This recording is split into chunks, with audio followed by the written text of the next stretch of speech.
Hello viewers, এই ভিডিওতে দেখাবো আপনাদের অনেক সময় টাস্ক বার, এই যে সাইডের যে টাস্ক বার বা এটা অনেক সময় নিচে থাকে। তো এটা যদি এত বড় হয়ে যায় বা বিগ হয়ে যায়, সেক্ষেত্রে আপনারা কি করবেন, যে এই টাস্ক বারটা কিভাবে চিপা করবেন বা একবারে পাশের দিকে চাপিয়ে দিবেন। তো এর জন্য কিছু সেটিং আছে, তো যেটা করলে আপনি আপনার টাস্ক বারটা যে কোনো মাপে আপনি সেট করতে পারবেন।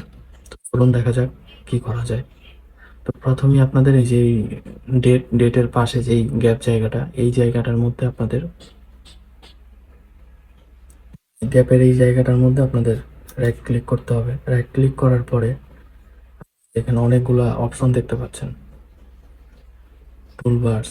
এই নিচের দিকে দেখেন টাস্ক বার সেটিংস, এর মধ্যে ঢুকবেন। তো টাস্ক বার সেটিংস এর মধ্যে ঢুকলে আপনারা দেখতে পাবেন এখানে task bar, lock the task bar, lock the task bar. এটা মূলত এই লক থাকে, আনলক করবেন প্রথমে। এই যে আনলক করলাম। এখন আপনি চাইলে আপনার টাস্ক বার যেমন খুশি তেমন করতে পারেন। আর সবচেয়ে আমার টাস্ক বারটা বাম পাশে দেওয়া, আপনারা চাইলে নিচের দিকেও দিতে পারেন। তো ওটা বাম পাশেই থাকুক। তো বাম পাশে দেখতে পাচ্ছেন যে বাম পাশে অনেক বড়। এই যে এখানে যে লক থাকে, এটা আমরা আনলক করব। এবার আনলক করার পরে আপনারা যেমন ইচ্ছা, আপনার ইচ্ছা মতো আপনি এটাকে ধরে ছোট বড় করতে পারবেন। তো আমি দেখি কতটুকু ছোট হয়। তো দেখতে পাচ্ছেন এভাবে ধরে ছোট করছি। এরপর আর হচ্ছে না, এরপরে আর ছোট হচ্ছে না। তো এবার লক করে দিলাম। তো এখন আর বড় হবে না। তো এখন কিন্তু আর এটাকে সিলেক্টও করা যাচ্ছে না। আনলক করলে শুধুমাত্র আপনি বড় ছোট করতে পারবেন। এটা যদি লক থাকে তাহলে সেক্ষেত্রে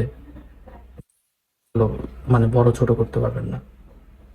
তো আপনার ইচ্ছা মতো সেটিংটা করে ইচ্ছা মতো আপনি এটা কতটুকু মাপ করতে চান সেই মাপে রেখে আপনি এখানে লক করে দেবেন। এছাড়াও আপনি আরো অনেকগুলো সেটিং দেখতে পাচ্ছেন। অনেক সময় আমাদের ফুল স্ক্রিন দরকার হয়, সেই ক্ষেত্রে আপনি এটা দিয়ে রাখতে পারেন automatically hide the task bar in the desktop mode. Desktop মোডে অটোমেটিক চলে যাবে। এদিকে মাউস নিলে শুধুমাত্র টাস্ক বারটা দেখা যাবে।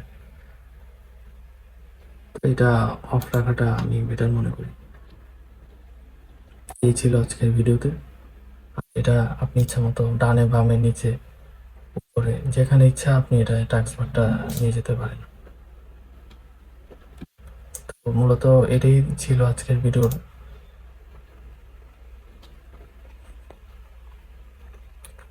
আশা করি বুঝতে পেরেছেন। কোনো কিছু বোঝার থাকলে বা জানার থাকলে আপনি কমেন্ট করতে পারেন কমেন্ট বক্সে। চ্যানেলটি অবশ্যই সাবস্ক্রাইব করে চ্যানেলের পাশে থাকবেন এবং বেল আইকনটি প্রেস করে রাখবেন।